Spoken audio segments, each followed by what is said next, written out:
Alors, sur Automobile Propre, ils ont publié un témoignage d'un Belge qui possède un Airways U5. Donc, il témoigne après 20 000 km au volant. Voyons donc ce qu'il dit. Est-ce qu'il en dit du bien ou pas de ce véhicule? Parce que finalement, il a un peu, c'est une marque un peu inconnue, hein, Airways. On sait pas trop ce que ça vaut à l'usage, etc. Alors, pour 33 000 euros, Gaëtan Montoisi a acquis début février dernier un Airways U5 avec 3 000 km au compteur. Une offre spéciale de lancement pour laquelle il n'a pas reçu d'aide à l'achat. Ça n'existe pas en Belgique.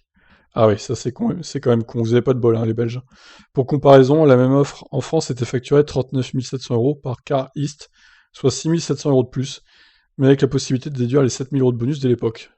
Oui, du coup, ça fait 32 700, ça aurait fait pareil, quoi.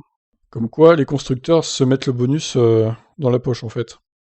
Dans sa première vie, le SUV électrique de notre témoin fait partie du lot proposé à la location par Hertz en Corse l'été dernier. Ah oui, c'est pour ça qu'il avait déjà 3000 km, d'accord. J'ai déjà parcouru 20 000 km au volant de cette voiture, je viens de temps en temps en France avec. Ainsi, j'ai effectué 980 km aller et autant en retour pour me rendre à Casteljaloux, dans le Lot-et-Garonne, 55 km à l'ouest d'Agen environ, par la A62. Je suis aussi allé chez Disney à Marne-la-Vallée. J'ai effectué également 400 km pour aller à la mer en Belgique. Le reste du temps, la Waze U5 est utilisée pour mes trajets quotidiens. Si le regard de Gaëtan Montoisier est intéressant sur son SUV électrique chinois, c'est aussi parce qu'il a déjà eu deux voitures électriques, une Model 3 et un Kia Niro. Alors pourquoi avoir vendu la Model 3 quand même là? Il n'y a pas photo entre un Airways et une Model 3, pour moi, mais bon. Alors deux voitures à problème, le pire c'était avec la Model 3 Longrange propulsion. J'ai connu avec elle plusieurs problèmes. Court-circuit sur le chargeur embarqué, cardan, pare-brise mal assemblé, rivet explosé au niveau de la porte, du coffre, etc. Les défauts ont été corrigés, mais j'ai dû emmener 5 fois en 6 mois le modèle 3 dans un service center. Waouh. Bah, à l'époque, oui, effectivement, les modèles 3 n'étaient pas très bien finis, elles étaient même finies à l'arrache, on va le dire. En plus, ça, c'est une longue grange propulsion, donc c'est vraiment le modèle qui a été vraiment arrêté assez vite finalement. C'est con parce qu'il avait un modèle assez rare, donc je sais pas combien il l'a revendu. Si tu nous écoutes, Gaëtan, dis-nous en commentaire du coup. J'espère qu'il en a tiré un bon prix au moins. Pour le Kia Niro, mon plus gros désagrément était le redémarrage intempestif de la recharge après l'avoir arrêté par l'application. Le concessionnaire a mis en cause mon installation domestique, une borne Tesla. Il me demandait 600 euros pour la refaire avec leur matériel. Ah oui, d'accord. C'est bizarre ça. Ma troisième voiture électrique est la bonne pour moi, elle n'est pas parfaite, je le sais, mais au moins je peux monter dedans, rouler avec, la recharger, y compris sur la borne Tesla, sans problème. Je n'ai pas eu à la ramener pour une panne ou un défaut qui me bloquerait. Je la conseillerais dans mon entourage. J'aime beaucoup cette voiture, j'aime son design, sa présentation intérieure et extérieure. Ce qui me plaît aussi, c'est que c'est un nouveau modèle pas connu, exotique. Ouais, mais ça peut être un défaut, ça, hein, qui est pas de concessionnaire pour faire réparer, etc. Donc s'il y a un problème, c'est à tes risques et périls. Il aime bien le design, moi j'aime pas, honnêtement, j'aime pas spécialement le design. Bon, après, c'est pas moche, mais je trouve que c'est pas non plus très foufou, quoi, hein. L'arrière, bof bof. Après, c'est encore une question de goût, hein. Chacun voit midi à sa porte. En choisissant l'U5, je vais suivre et accompagner l'évolution de la marque Airways. Avec ses couleurs claires, l'intérieur est très lumineux. Bien que mon U5 ne dispose pas de toit en verre, c'est salissant peut-être, mais les matériaux ne présentent pas de traces d'usure prématurée. Concernant la qualité de l'assemblage, nous ne sommes pas sans doute au niveau du Kia Niro, mais en revanche, c'est bien mieux qu'une Model 3. Alors, c'est mieux qu'une Model 3 qu'il a eu, mais je suis pas sûr que ce soit mieux que les Model 3 maintenant, hein. Faut quand même rétablir la vérité, je pense. Voyons la photo en grand, si possible. Alors, on va essayer de zoomer un peu, ouais. Bon, ouais, c'est pas moche, c'est vrai, l'intérieur, ça va, ça a l'air correctement fini. Bon, encore une fois, il faudrait vraiment monter dedans pour se faire une idée, quoi. Derrière le volant, l'afficheur se présente sous forme d'un triptyque. La partie centrale est vraiment très bien. Les informations peuvent être restituées sous la forme de trois modèles différents. J'ai choisi celui qui ressemble à un compteur classique et permet de bien suivre les phases de consommation et de régénération. L'affichage linéaire, lui, évoque l'instrumentation d'une vieille Lincoln. Avec la présentation des informations et les couleurs, on a l'impression d'avoir en face de soi un vieux GPS acheté 35 euros sur AliExpress. Ah, ça la fout mal pour une voiture à 33 000 euros quand même. Mais ça fonctionne bien, souligne-t-il, à gauche on trouve plein d'informations, mais les caractères sont trop petits. La partie de droite ne sert à rien. Le DAB fraîchement installé est une véritable catastrophe. Il fonctionne bien à l'arrêt, mais il perd le signal en roulant. Je préfère utiliser globalement Apple CarPlay. Donc la radio ne marche pas, en gros ça capte rien quoi. Bon, ça c'est quand même ballot aussi, pour une voiture de ce prix-là. Effectivement, les informations ont l'air très petites quand même. 217 km estimés avec 57% de batterie, ouais.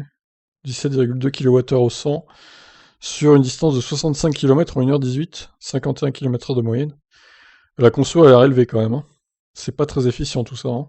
Avec une si faible moyenne, avoir une telle conso, c'est quand même inquiétant. Les défauts majeurs. Les aides à la conduite sont inutilisables sur les Huawei U5. Je m'en passe très bien. Alors, c'est quand même un défaut pour moi qui serait rédhibitoire pour une voiture à ce prix-là quand même, hein. Il y a comme une sorte de point mort dans le volant qui se montre flottant pour que le véhicule s'inscrive entre deux lignes de la file. Il faut donc bien le tenir, ce qui rend inutile le dispositif de maintien dans la file.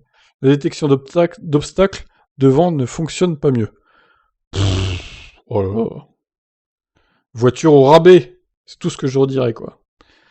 Là, avec la régénération de niveau 2 ou 3, 2 et 3, pardon, l'U5 est soit dans l'accélération, soit à ralentir.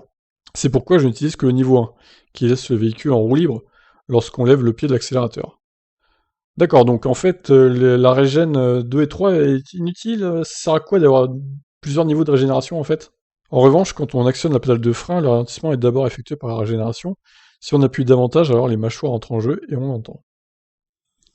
Ok, à part les pneumatiques montés d'origine qui sont pas très bons sous la pluie, le comportement du 5 sur autoroute est très sain.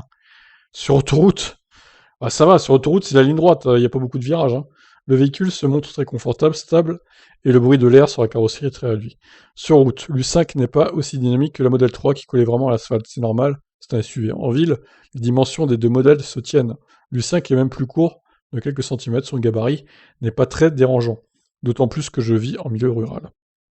Alors, pour se rendre à son travail, son trajet se compose de 20 km d'autoroute et de 40 km de route secondaire. Dans ces conditions, l'Highways consomme 15-18 kWh l'été et 20-22 l'hiver. Alors, c'est peut-être ça, du coup, les kilomètres qu'il a fait, là, 65,6, c'est ça, peut-être, son trajet de travail, je sais pas. En tout cas, la vitesse moyenne me paraît un peu faible pour avoir fait de l'autoroute. Bon, je sais pas. Je sais pas s'il verra cette vidéo, il peut peut-être nous expliquer tout ça. En commentaire, évidemment. Sur autoroute, la moyenne est de 23 kWh au 100. Pour notre périple de 3000 km en France, nous avons obtenu 19,9. C'est combien la kilomètre en Belgique, l'autoroute? C'est 130 aussi, comme chez nous? Alors non, c'est 120 km/h. D'accord, intéressant. Oui, donc forcément, la conso sera plus faible enfin, moins élevée, on va dire, qu'à 130, quoi. Donc on peut pas vraiment comparer. Hmm. La recharge Unity, c'est vraiment la tranquillité. Je ne constate pas de soucis sur ce réseau. Je ne comprends d'ailleurs pas ces discussions que je considère comme de la radinerie. Oh non, c'est une blague là. Non, tu peux pas dire ça par contre. Concernant les tarifs pour un maillage qui doit trouver sa rentabilité après les lourds investissements. Quand on recharge toute l'année pour peu cher, est-ce si déplacé de payer 79 centimes d'euros la minute, 3 ou 4 fois par an? Bah encore une fois, ça dépend de la vitesse que tu recharges. Ça sera déplacé si tu recharges à 50. Évidemment, si tu recharges à 150, 200, bon, ça vaudra plus le coup, du coup. Ça ira. Mais si tu recharges avec une Zoé... D'ailleurs, il recharge à combien son truc, là? En France, la recharge de l'E-Waze me coûte bien moins cher grâce à la tarification à la minute et à la puissance de recharge que l'U5 maintient longtemps à 90 kW. Ouais, il recharge... Ouais, ça va. En Belgique, c'est 79 centimes d'euros le kilowattheure. Au-dessus de 60 kW de puissance, le système français est plus intéressant. Pour mes 3000 km réalisés en France dernièrement, j'ai reçu 441 kWh sur des bornes de recharge, y compris Unity. Le tout pour à peu près 200 euros. On va calculer, ma foi. Alors, calculons 197 divisé par 441. Ça lui a coûté combien son voyage en France? 44 centimes le kilowattheure à peu près, quoi. Alors, j'imagine qu'il a pas fait que du Unity, hein, pour un prix, on va dire, si bas, entre guillemets. C'est vrai que la puissance est plus rapide que... La puissance de recharge est plus rapide que les Coréennes. Après, 90, c'est pas non plus la folie, hein. Il y a mieux, je pense. Chez moi, grâce à mes 19 panneaux solaires pour une puissance en crête de 5,8 kW, les 100 km en Highways me coûtent 2,59 €. Et pourquoi ça coûte pas... Ça lui coûte pareil... Enfin, ça lui coûte de l'argent, en fait. Les panneaux solaires, c'est censé rapporter zéro. Enfin, c'est censé rapporter de l'énergie solaire qui coûte zéro, en fait. Donc comment ça se fait que ça lui coûte autant? 2,59 €, c'est... Y a rien de non plus très révolutionnaire, hein, comme prix, hein. Bon, après, en Belgique, les prix sont peut-être pas les mêmes en électricité, quoi, aussi. Il faut tenir compte de ça. Le territoire belge est plus petit que la France, nous avons besoin de moins recharger en cours de route. Oui, c'est vrai que c'est bon à préciser aussi ça. La densité du réseau n'a pas besoin d'être aussi importante. Ce que j'ai remarqué, et que je trouve appréciable chez vous, c'est la présence importante de bornes 11 et 22 kW dans les villages. J'ai noté parfois des problèmes de réseau, qui rendent inutilisables certains chargeurs, comme celui de Marmande 50 kW DC où je n'ai pas pu m'identifier. Bah oui, quand ça capte pas, la carte SIM du coup ne peut pas envoyer les données, et tu peux pas identifier ton badge. Ça c'est quand même un peu con. Alors, il nous a pas précisé à combien recharger en AC, je pense que c'est du 7 kW. Alors, 4,68 m de long, 1,86 m de large, putain, il est large, la vache. 1,70 m au toit, 432 litres. Alors, le coffre n'est pas ouf, hein, quand même, vu la taille du véhicule. Hein. 167 chevaux, 1 tonne 750, 9 secondes, 1 0 à 100. Un peu pâteau, hein, ce Taiwan U5, je trouve. Et je dirais que c'est un manque d'efficience, un cumulant 63 kWh de capacité, 383 km seulement. WLTP, c'est quand même 70 km de moins qu'un Kona ou un Niro. Et ça se recharge à 6,6 kW en courant alternatif. Et son pic qui disait 90... Alors, je me demande combien ça peut tenir à 90 kW quand même. Mais bon, on va le croire, on va lui faire confiance. S'il dit que ça tient longtemps, bon. Bon, ben voilà, écoutez, il a l'air d'être content de son véhicule. Après, honnêtement, si j'avais 30 000 euros de budget, 35 000 on va dire, je prendrais pas cette voiture, hein, clairement. Lui, peut-être qu'elle lui convient parce qu'en Belgique, il a pas besoin de trop recharger, mais son efficience est déplorable. Enfin, pas déplorable, il y a pire, mais elle est pas non plus parmi les meilleures. Elle est dans la moyenne basse, on va dire. Ça, ces écrans de merde, là, c'est moche, c'est pas beau, hein.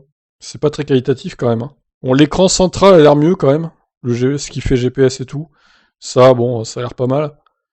Mais comme il dit, ouais, on dirait un truc AliExpress à 35 balles, quoi. Donc, ça fait cheap, hein. Ça fait cheap. Le DAB qui marche pas, je trouve que c'est un peu catastrophique quand même. Alors peut-être que c'est parce qu'il est en Belgique, ça capte pas, je sais pas, peut-être que les Français ils ont pas de problème avec ça. Les Airways U5 français. Peut-être qu'il y a des fréquences qui passent pas ou je ne sais pas. C'est bizarre. Alors le pire, je crois que c'est les aides à la conduite qui ont l'air vraiment nazes, quoi. Hein. À ce prix-là, j'attends d'un véhicule qu'il ait quand même des aides à la conduite correctes. Et le niveau de régénération est inutilisable aussi. Enfin, à un moment, non, c'est des trucs rédhibitoires pour moi. Donc, bah, pour le coup, il fait pas une très bonne pub à eWays avec cette interview. Je crois que bon, bah, ce que je peux vous conseiller, si vous cherchez un véhicule électrique autour de 35 000 euros, prenez pas ça, hein, parce que en plus c'est chinois, donc s'il y a un moindre problème, bah, ça va être compliqué, ma foi. Donc voilà, ne prenez pas la marque Airways, c'est pas bien. Airways, c'est le démon, c'est le mal. Non, on va pas dire ça non plus, mais il y a mieux pour moins cher, on va dire. Et il y a beaucoup mieux pour à peine plus cher. Donc voilà. Conclusion, terrible sur l'Airways U5. Je vous laisse réagir. Ciao ciao.